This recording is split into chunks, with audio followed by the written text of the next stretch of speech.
एक 45 वर्षीय वृद्ध व्यक्ति जो पहले एक 26 वर्ष की महिला से शारीरिक संबंध बनाता है और उसके तुरंत बाद एक 19 वर्ष की लड़की से वह शारीरिक संबंध बनाता है, तो उसके बाद उसकी मृत्यु हो जाती है। तो ऐसा क्या हुआ उनके बीच कि उसकी मृत्यु होती है और क्यों होती है?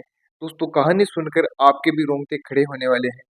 आप भी आज इस कहानी को सुनकर काफी हैरान रहोगे, काफी परेशान रहोगे। आदाब, सत श्री अकाल, नमस्कार।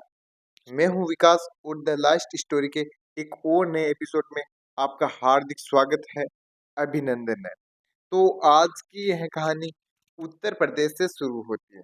उत्तर प्रदेश में एक जिला है बलरामपुर। बलरामपुर में मोहिनी नगर इलाका है। मोहिनी नगर इलाके में एक गांव आता है बिलासपुर। बिलासपुर में रहने वाला एक सोहन है, उसकी यह कहानी। तो सोहन की शादी कर दी जाती है। वो शादी को जैसे ही 2 से 3 साल बीतते हैं तो घर की जरूरतों के हिसाब से उसको जॉब के लिए बाहर जाना रहता है। घर में पैसों की काफी डिमांड रहती है, आपको पता है, शादी के बाद। तो इसलिए बीवी के खर्चे वगैरह, बच्चों के और भविष्य के लिए पैसे इकट्ठे करना, ऐसे खर्चों को जोड़कर व्यक्ति को जॉब करने की जरूरत पड़ती है। तो जो सोहन है वह नौकरी की तलाश से हैदराबाद आता है और वहां पर उसको एक जॉब मिलती है, तो वह जॉब करने लगता है। अब पीछे घर में सोहन की पत्नी, सोहन की बहन और सोहन के मम्मी और पापा, ये 4 व्यक्ति घर पे रहने लगे। और दोस्तों, ये 4 व्यक्ति जिनके नाम से मैं आपको परिचय करा दूं। सरिता, मोहन की पत्नी का नाम है सरिता, बहन का नाम है कमला और दोस्तों मोहन के पिताजी का नाम है राकेश। तो दिन बीतते जाते हैं, ये चारों व्यक्ति घर पे रहते हैं। तो एक दिन क्या है, सोहन की बहन कमला है, उसको रात में एक डरावना सपना आता है और वह सपने से काफी डर जाती है। तो उठ के अपनी भाभी के पास आती है, भाभी सरिता के पास आती है और बोलती है कि भाभी, मेरे को काफी डरावने सपने आ रहे हैं और मेरे को काफी डर लग रहा है, तो मैं आपके पास ही सो जाऊं क्या? तो सरिता अकेली ही सो रही थी अपने रूम के अंदर। तो वह बोलती है, हाँ क्यों ना, तुम सो सकती हो मेरे साथ, मेरे को उसमें कोई समस्या नहीं है। तो दोनों ननद और भाभी सोने लगते हैं। तो सोने के बाद जैसे सुबह होती है, अगले दिन दैनिक क्रियाकलाप में लग जाते हैं और जैसे ही शाम होती है तो कमला बोलती है अपनी भाभी से कि भाभी, आज भी मैं आपके पास ही सो जाऊं क्या? भाभी बोलती है कि सो जाओ, उसमें मेरे को कोई दिक्कत नहीं है, तुम रोज ही मेरे पास ही सो जाना। तो सिलसिला यहीं चलने लगता है। कमला शाम को अपनी भाभी के रूम में सोती है, दोनों एक जगह सोते हैं। एक दिन कमला की नींद खुलती है तकरीबन रात को 1 बजे। तो बिस्तर पे देखती है तो उसकी भाभी वहां पे नहीं थी। भाभी उसको नहीं मिली तो वह इधर उधर देखती है, तो उसने सोचा वॉशरूम के आ रही होगी, आ जाएगी, ऐसा करके वह वापस सो जाती है, उसकी आंख लग जाती है। तो अगले दिन फिर रात को तकरीबन 1 से 2 बजे वह देखती है तो उसकी भाभी उठती है, उठती है और फिर धीरे धीरे बाहर जाने लगती है। तो कमला देखती है कि दबे पाँव मेरी भाभी कहाँ जा रही है। तो सोचती है कि हो सकता है वो सुन जा रही होगी या फिर बाहर कुछ काम हो गया होगा इसलिए जा रही हो। तो वह तकरीबन 2 घंटे तक बाहर रही उसकी भाभी और उसके बाद अंदर आती है। तब तक कमला अंदर बैठे बैठे उसका इंतजार कर रही थी। वह हैरान थी, परेशान थी और फिर बोलती है, भाभी तुम कहाँ गई थी, इतनी देर आपको कहाँ पे लगी? तो वो उसकी भाभी बोलती है कि तुम सो जाओ, मैं तुम्हें कल बताऊंगी, अभी मैं थकी हुई हूँ, आपसे मैं कल बात करूंगी। तो फिर दोनों सो जाते हैं। कमला को रात में नींद नहीं आती है, वह यही सोचने लगती है कि मेरी भाभी कहाँ गई थी, क्यों गई थी, किस लिए गई थी, ऐसे उसके मन में काफी सवाल आते हैं। तो अगले दिन वह पूछती है अपनी भाभी से, भाभी तुम रात को कहाँ गई थी? तो भाभी उसकी कमला से बोलती है कि अगर तुम्हें भी मेरे साथ जाना है, शारीरिक सुख प्राप्त करना है और दुनिया का सबसे बड़ा सुख प्राप्त तुम्हें करना है, तो तुम भी मेरे साथ रात में चल सकती हो और मुझे देख सकती हो मैं कहाँ जाती हूँ और क्या करती हूँ। अक्सर दोस्तों उन दोनों के बीच काफी ज्यादा घोलमेल था, वह एक दूसरे से काफी खुलकर बातें कर लिया करते। तो जैसे ही रात होती है तकरीबन 12 से 1 बजती है, तो दोनों उठती है, ननद और भाभी दोनों उठती हैं और अपने ही घर से बाहर निकल कर जहाँ पे गायों को बांधा जाता था, भैंसों को बांधा जाता था, तो तबेले की तरफ वह बढ़ती है। और तबेले में एक कमरा है, उसकी तरफ उसकी भाभी बढ़ती है, पीछे पीछे उसकी ननद भी चली आती है। तो भाभी बोलती है अपनी ननद से कि तुम खिड़की के पास रहो और तुम देखो मुझे मैं क्या करती हूँ क्या नहीं करती हूँ, अगर तुम्हें भी करना हो तो मुझे बताता है। कमला है वह खिड़की के पास चली जाती है, और सरिता है वह उस तबेले के अंदर का एक जो कमरा है उसके अंदर चली जाती है। तो कमला देखती है कि अंदर पहले से कोई व्यक्ति है, और उसके पास उसकी भाभी जा रही है। वो धीरे धीरे दोनों आपस में अपने एक दूसरे के कपड़े उतार रहे हैं, और देखते ही देखते पूरे वह नग्न अवस्था में आ जाते हैं। उसके बाद दोनों एक दूसरे से लिपट जाते हैं, शारीरिक संबंध बनाने लगते हैं। और काफी ज्यादा समय होने के बाद कमला एक जगह पर स्थिर थी, उसको छुप छुप के देख रही थी। तो थोड़ा वह हिलती है तो बाहर की तरफ आवाज आती है। तो अंदर जो तबेले के अंदर व्यक्ति था वह उसी घर का नौकर था। दरअसल नौकर का नाम है प्रकाश। प्रकाश नाम का नौकर वहीं पे काम करता था। तो वहीं पे उस तबेले के अंदर जो बना हुआ कमरा है उसी के अंदर सोता था। तो वह बोलता है कि बाहर कौन है, कौन हमें छुप छुप के देख रहा है। तो सरिता बोलती है कि बाहर कोई नहीं, मेरी ननद है, वही हमें देख रही है, और वो मेरे साथ ही आई है, और वो भी ये सौभाग्य प्राप्त करना चाहती है, शारीरिक सुख प्राप्त करना चाहती है। तो जो 45 वर्ष का प्रकाश है, अर्थात 45 वर्ष उसकी आयु है नौकर की, इसका नाम प्रकाश है। तो उसके हाथ में तो दोनों हाथों में देसी घी के लड्डू है। जो उसकी पहले से प्रेमिका है अर्थात सरिता, उसकी आयु अभी लगभग 26 वर्ष है, और जो उसकी ननद है उसकी आयु अभी 19 से 20 वर्ष है। तो वह बोलता है बिल्कुल क्यों ना, वो भी आ जाएगी, कर लेगी। तो जैसे ही वह की ननद अंदर आती है कमरे के अंदर, वो धीरे धीरे अपने तन के कपड़े उतारने लगती है। तो यह देखकर जो प्रकाश है उसके भी मन में काफी इच्छा जागरूक होती है, हवस की प्यास जाग जगती है, और वो भी कमला के साथ शारीरिक संबंध बनाने के लिए तैयार हो जाता है। तो दोनों एक दूसरे से शारीरिक संबंध बनाते हैं। दरअसल कमला अपनी जिंदगी में पहली बार शारीरिक संबंध बना रही थी किसी के साथ। तो उसको काफी ज्यादा मजा आया, काफी ज्यादा उसको सुख प्राप्त हुआ। तो उसने अगले दिन अपनी भाभी से बोला, भाभी अब तो हम यह काम दोनों रोज ही करेंगे, हम दोनों साथ में ही उसके पास जाएंगे। तो यह सिलसिला रोज चलता है। दोनों ननद और भाभी एक कमरे के अंदर सोती है। जैसे ही रात को 12 से 1 बजती है, उठकर तबेले के अंदर चली जाती है। तबेले के अंदर पहले से प्रकाश तैयार था, उसके साथ सोती है, शारीरिक संबंध बनाती है, और तकरीबन सुबह के 4 से 4:30 बजे अपने कमरे के अंदर वापस चली आती है।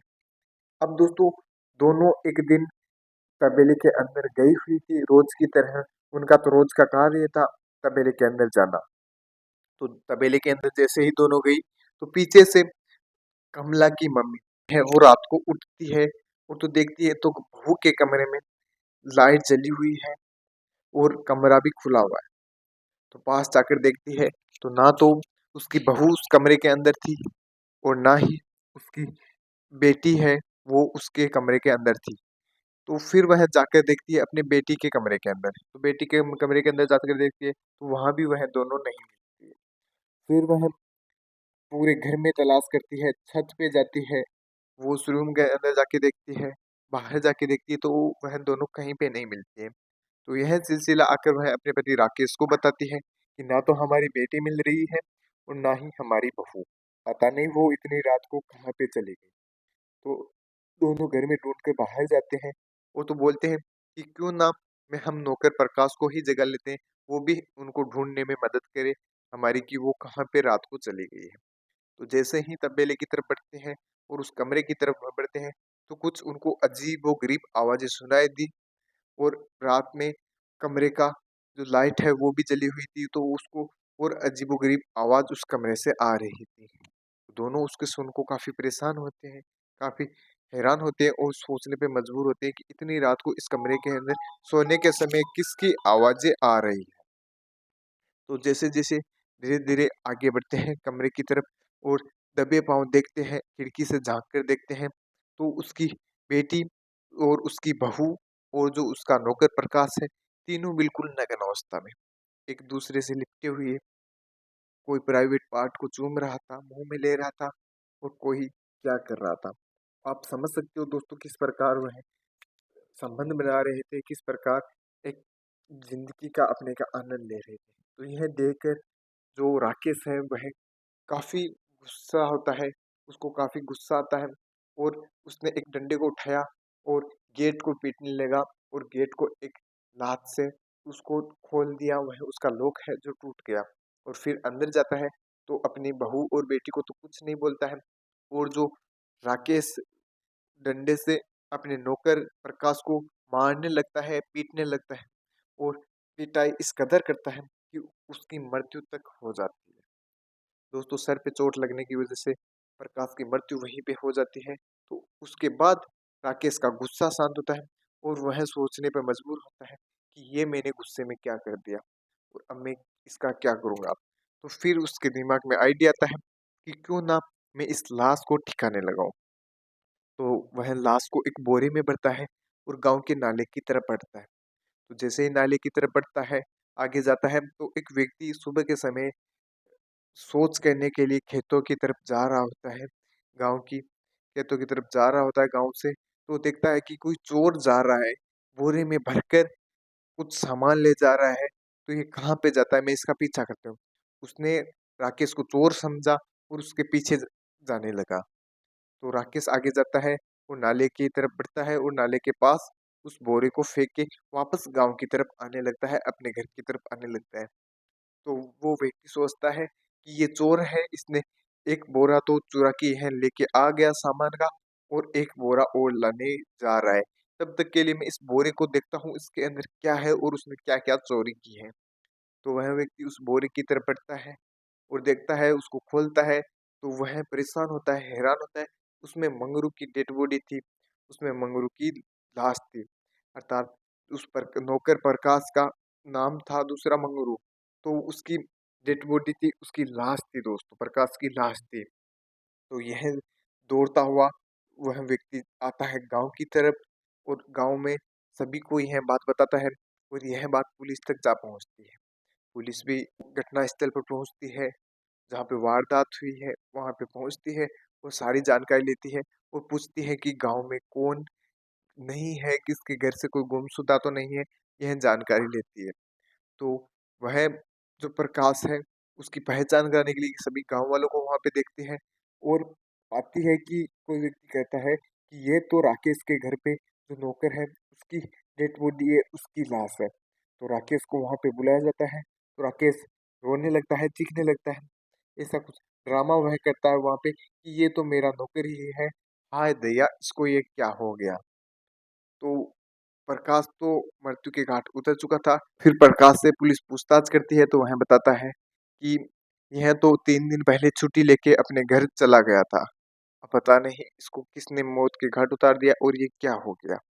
और फिर पुलिस आस-पास से लोगों से इस बात का पता लगाती है, बात का सुराग लगाती है कि ये क्या सिलसिला है, इसकी किसी से दुश्मनाई तो नहीं थी या फिर मालिक और नौकर के बीच कोई झगड़ा तो नहीं हुआ था और ये कब से यहाँ से गायब है। तो लोग बताते हैं कि ये तो कल शाम तो यही था, पिछले 3 दिन से गायब नहीं है, कल शाम को यही था और कल शाम को इसने लोगों को देखा था और लोगों से बातें भी इसने की थी। एक व्यक्ति ऐसा बोलता है कि मेरे से ये शाम को मिला था। तो पुलिस को फिर शक होता है कि कहीं न कहीं राकेश ने ही गलत किया है। वह तो बोल रहा था 3 दिन पहले ये मेरे से चला गया और लोग बता रहे हैं कि कल शाम को उसके घर देखा था। तो राकेश के पास पुलिस थोड़ा सख्ती से आती है, तो सारी घटना वह बताता है, सारी आपबीती बताता है किस प्रकार उसने अपनी बहू और बेटी के साथ संबंध बनाते हुए उसे देखा और फिर मारने लगा और इतना मारा कि उसकी मौत तक वहीं पे हो जाती है। और दोस्तों अब कोर्ट में उसको पेश किया जाता है, उसको सजा दी जाती है और जो उसकी बेटी और बहू है वो तो उनसे अपनी मर्जी से शारीरिक संबंध बनाती है, अपने होश और ख्वाब में शारीरिक संबंध बनाती है, तो उनको कुछ नहीं होता है। वो दोनों बाइज्जत बरी की जाती हैं और राकेश को जेल की सलाखों के पीछे डाल दिया जाता है। तो दोस्तों इस कहानी का सुनाने का उद्देश्य किसी की भावनाओं को ठेस पहुँचाना नहीं है, किसी की पर्सनल छवि के साथ छेड़छाड़ करना नहीं है। इस कहानी का सुनाने का उद्देश्य आपको जागरूक करना है, सचेत करना है, जानकारी देना है। अब दोस्तों एक मेरे को आप कमेंट में राय दीजिए कि इसमें सबसे ज़्यादा गलती किसकी है? जो वो प्रकाश है जिस थाली में खाता है उसी थाली में छेद करता है, उसकी गलती है। और या फिर राकेश की गलती है जिसने गुस्से में आके अपने ही नौकर को मौत के घाट उतार कर अब जेल की सलाखों के पीछे है।